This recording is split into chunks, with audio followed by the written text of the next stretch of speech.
Magandang hapon mga ka-happy hour. Narito ang mga balita para sa MBC TV Network News Update, 3 PM edition.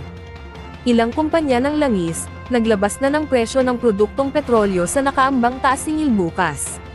Naglabas na ng pinal na presyo ang ilang mga kumpanya ng langis para sa oil price hike na epektibo, simula bukas. Simula bukas ng alas 6 ng umaga, ipapatupad ng kumpanyang Pilipinas Shell, Sea Oil Petrogas, Uni Oil at Clean Fuel, ang 95 centavos sa kada litro ng gasoline, 65 centavos naman sa kada litro ng diesel, habang 35 centavos naman sa kada litro ng kerosene.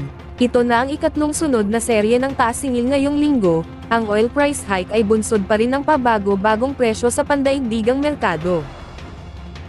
Samantala, getaway vehicle ng mga pinaniniwalaang sospek sa pagdukot sa Kapampangan Beauty Queen, natagpuan sa Tarlac City.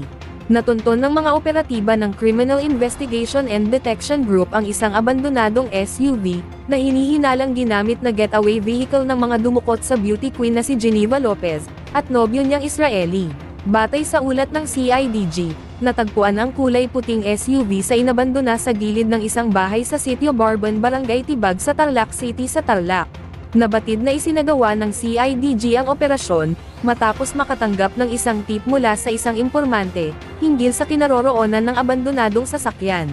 Ito na ang ikatlong sasakyang nakitang kasama sa convoy ng nawawalang magkasintahan, gayon din ng middleman nang magtungo sila sa biniling lupa ng mga biktima sa Barangay Armenia, Tarlac City noong June 21. Dinala na ang naturang sasakyan sa tanggapan ng PNP Highway Patrol Group, na sinasabing nakarehistro sa isang lalaking taga Bacoor City sa Cavite. At yan ang mga balita para sa MBC TV Network News Update, 3 PM edition. Abangan ang mga susunod na balitaan mamaya, para sa 4 PM edition.